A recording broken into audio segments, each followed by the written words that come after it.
Hello and welcome to Power Wheel, TCN's weekly public enlightenment program on Nigeria's electricity supply sector and efforts of operators to improve it. I am Shion Olagunju. You're welcome. The Nigeria Mission Director of the United States Agency for International Development, USAID, Steve Haken, says the body is committed to helping TCN achieve its milestones in the power sector. Mr. Haken, who disclosed this when he and his team paid a courtesy visit on TCN's MD, Usman Good Mohammed, at the TCN headquarters, said, after discussions with the Permanent Secretary, Ministry of Power, the right steps will be taken to assist the organization as part of the continuous quest in lending financial support to the country. The USAID Mission Director assured of assistance in bridging the existing gap between the generation, transmission and distribution arms of the power sector, saying adequate capital investment will be injected to expand the grid. As I understand it, there is now a certain production generation level, actual generation level, and there is a distribution capacity that's a little bit higher than that, and there's a potential generation capacity that's even higher than that. So it's this first gap that I'm interested in, and I think I heard you say that you're working on estimating what it would cost to fill that gap between the actual generation and the existing distribution capacity.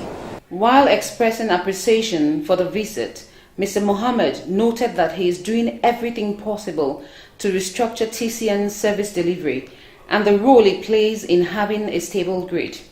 He also gave the assurance that TCN is not the weakest link in the power sector, citing key organizations like the World Bank, Islamic Development Bank, IDB, who have been supporting TCN in actualizing key projects in order to expand the grid.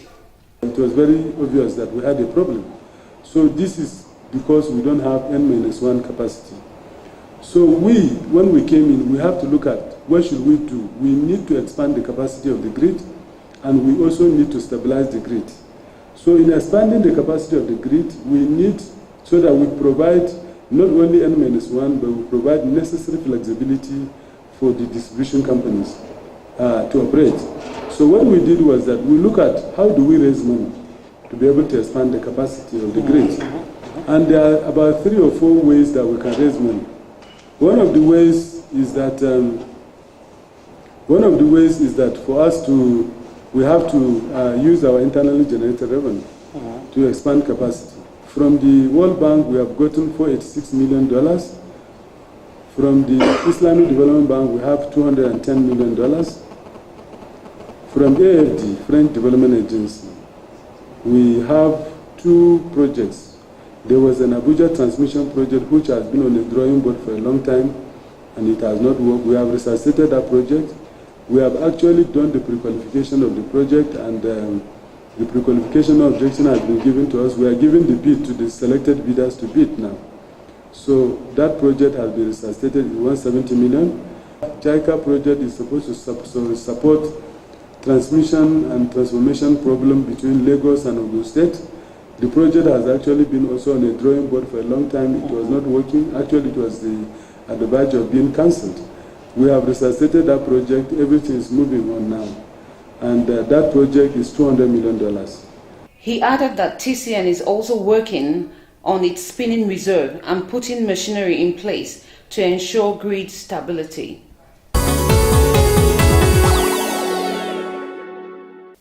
We bring you the concluding part of the educative and enlightening interview we had with the General Manager Transmission, Benin Region, Engineer Jimmy Adetola.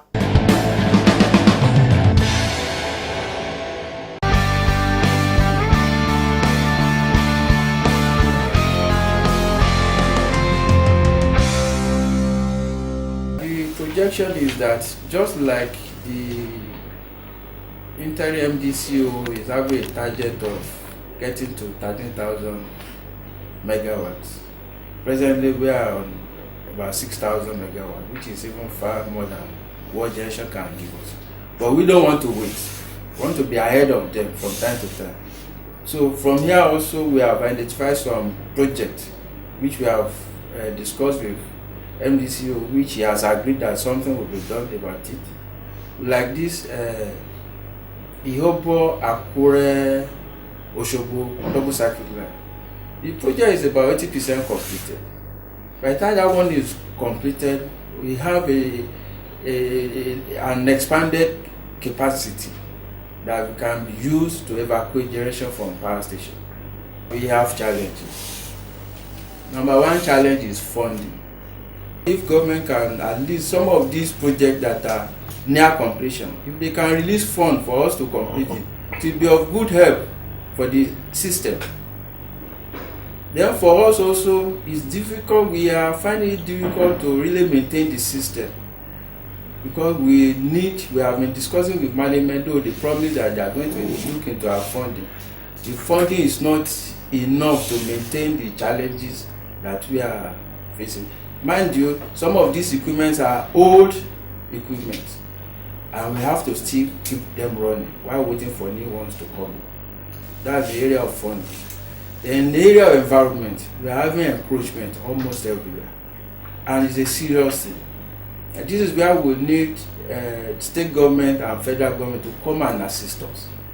We have people building along our right of way. Most of the time, even when we want to construct new line, it becomes difficult because the corridor we can use is already being occupied by people.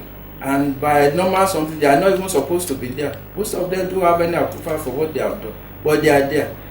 Then we have area of excavation too. You see the miners going under our towers, excavating sand, making the structure making our structure weak, and we will be having expense of tower collapse. And the problem is that once a tower goes, it won't go alone. It will draw others. So that will mean a lot of area will be in darkness for so long a time.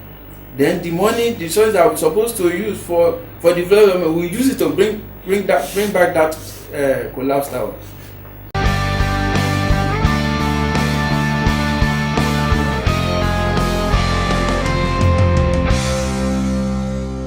We have very cordial relationship. I resumed here not quite long ago, and Benin Distribution Company happened to be one of the first places I went to. I met with the CEO, we discussed, and we both realized that yes, we need to work together because we are stakeholders in this business, and we are only operating toward the same common goal to provide electric supply to the public. So the relationship is cordial. We cannot do without each other. So we have no choice. It's not, that one is even non-negotiable.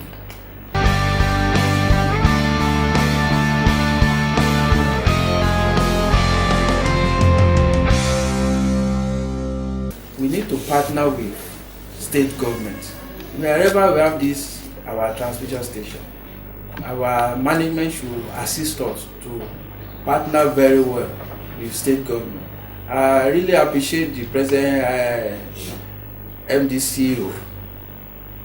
This Ajaokuta turning turnout that I discussed with you, he met with the state governor, and the state governor really promised to assist us in certain areas, like the way live that has to do with compensation of community. He said since they are his people, he will come in. These are the kind of areas we need them. Even the issue of encroachment was mentioned. And the last time I met with the PAMSEC of works, they are planning to look into all those areas that people have encroached and ask them to leave the place. These are the areas that, but we cannot, it's not easy for us to do that. We need management at the top to facilitate that for us, which at least that has been done for Benin. So if that can be extended to other regions, that will be a good thing. And that will make us be more reliable and more efficient.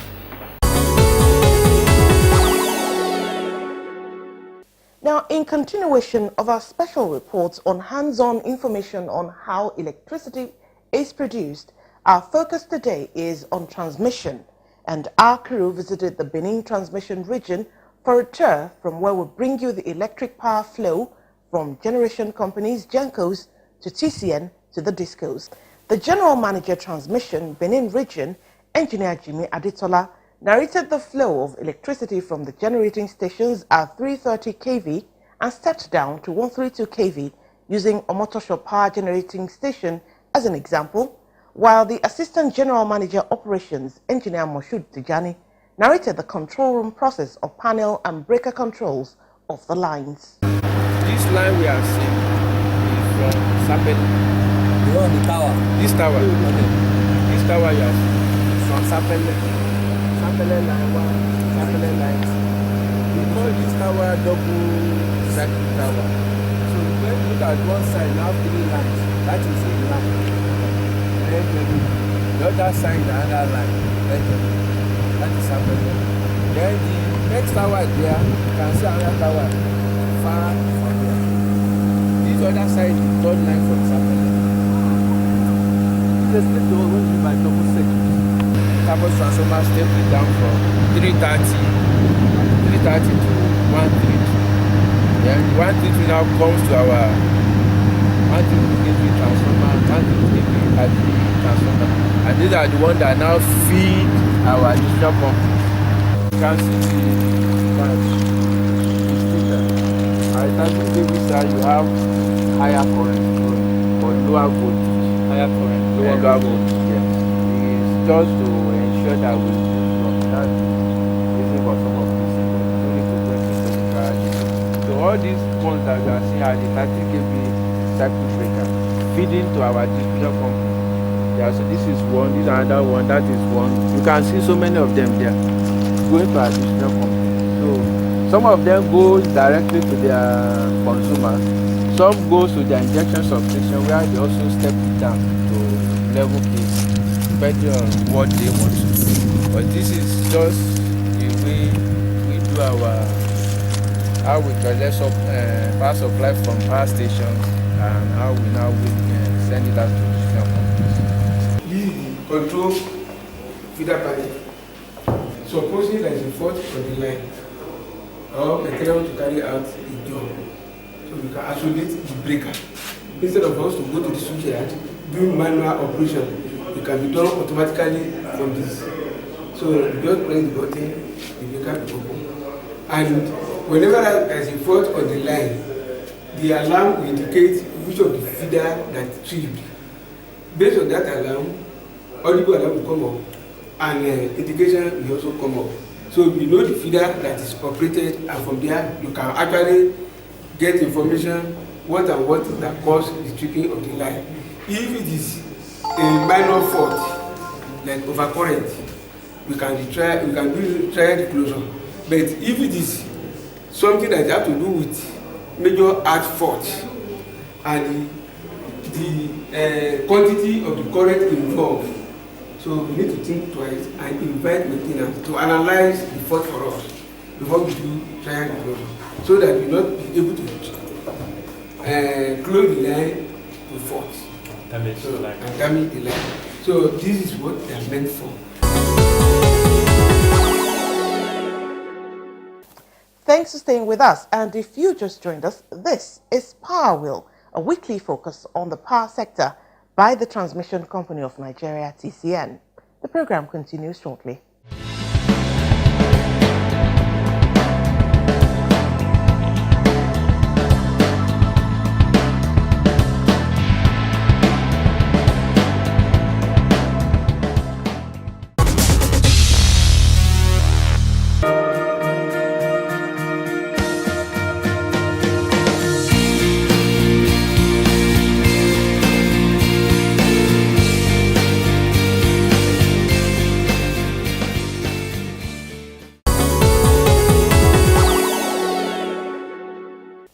The National Power Training Institute of Nigeria, NAPTIN, has been endorsed by the Association of Power Utilities in Africa, APWA, as a priority center for training of workers in Africa's power industry. This was disclosed during the signing of a Memorandum of Understanding, MOU, between APWA and NAPTIN at the NAPTIN headquarters in Abuja. With this endorsement, NAPTIN has also been admitted as a member of the African Network of Excellence in Electricity (ANSI) and as a Center of Excellence (COE) in training for the power sector in Africa. It is eligible to tap into a €13 million training fund set aside by the African Development Bank and the French Development Bank for capacity development of power firms in African countries. The Director General of NAPTIN, Mr. Bolaji Nagode, explained that some of the immediate benefits of the rating by APWA was a request from APWA for it to design selected training programs for some 42 staff of the utility companies in Ghana, as well as an opportunity for NAPTIN to select one of its staff to facilitate training for the Power Utility Company of Mali, Energy du Mali, EDM. This recognition and admission of NAPTIN into a Center of Excellence is a unique achievement for our institute because it didn't come as a gift, as I would say. It's a fruition of hard work that have spanned years in terms of developing infrastructure and capability for capacity building in the power sector. APWA's Director General, Mr. Abel Didier Teller, commended NAPTIN for the feat, saying the organization's doggedness and stickler to high quality paid off, making it the only training institute from West Africa out of ANSI's only 8 training centers across Africa.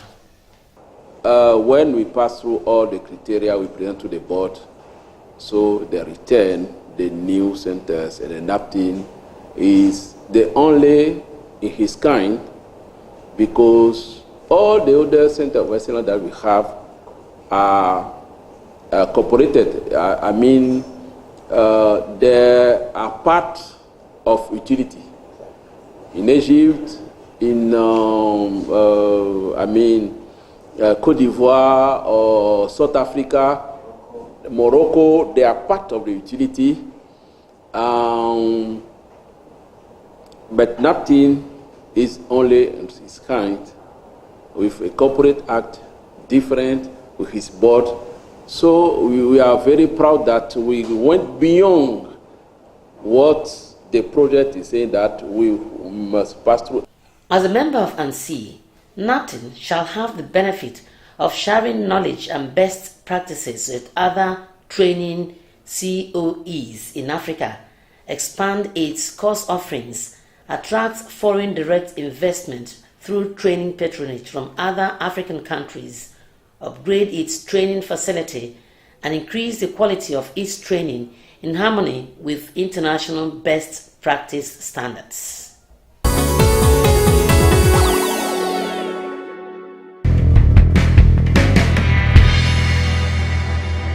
Members of Batch A 2017 National Youth Service Corps (NYSC) serving with the Transmission Company of Nigeria (TCN) Corporate Headquarters Abuja have been urged to set a pace for themselves in their endeavor while working towards achieving their dreams in life. Senior Manager HR, Independent System Operator ISO, Rahima Nyako, gave this admonition at the induction ceremony organized for the Batch A Stream 1 Corps members who have been deployed to the company for their NYSC service year. We are here to guide you, we are here to make sure that you're okay. There are certain circumstances that for me, my philosophy is you guys are all adults. I am not going to police anybody. I look at you, you look very responsible. You're from very responsible background. That's what I see. Assistant Manager HR, Ms. Ifoma Johnson, popularly known as Mama NYSC, urged the Corps members to be well behaved. The number one reason is that you are here to learn. Learning is an important aspect of life. And it's something that no one can say he or she has outgrown learning. The induction is part of activities TCN organizes for new Corps members deployed to the company to guide them in their service year.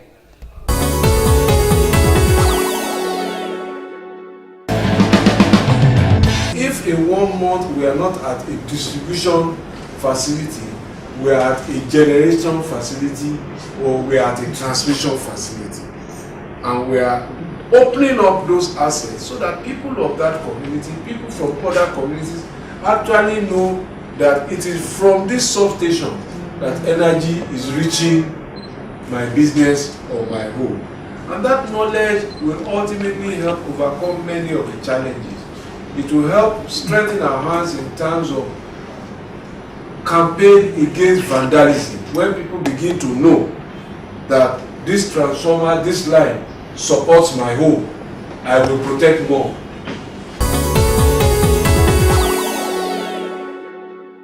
TCN's Assistant General Manager Monitoring and Evaluation, Engineer Cornelius Asuzu, has revealed that the Busbar is one of the most important equipment in any substation that requires adequate maintenance and protection against any form of fault, adding that the flexibility, reliability and stability of operations in most power grids depends immensely on the rugged configurations of the busbar arrangement in the network.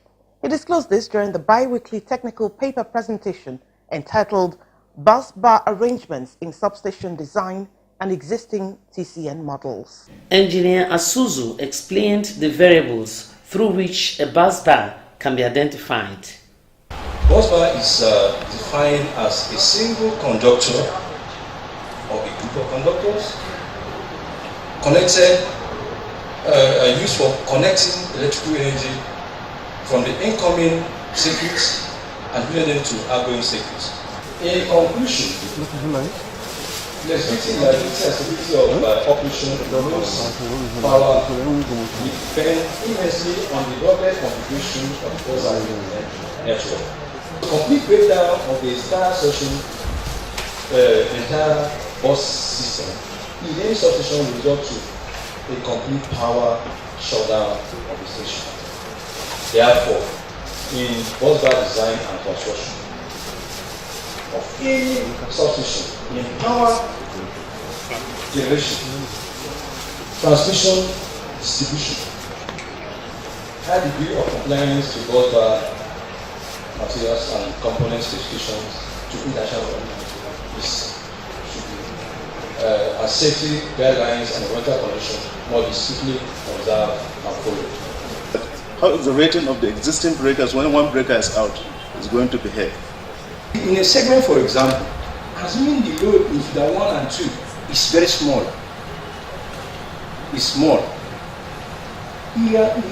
any breaker you use there, it will carry it. But if now is big, the load on A and B is big, relative to, that's where we are now looking at the ratings of this breaker. The bi-weekly technical paper presentation by engineers and heads of projects or units is to share technical expertise with colleagues as well as keep them ahead of achievements and challenges.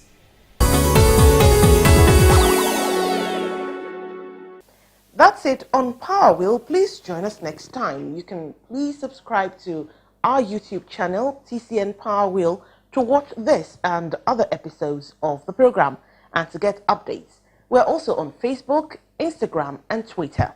You can also visit our website www.tcn.org.ng. I am Sheung Olagunju. Thanks for watching.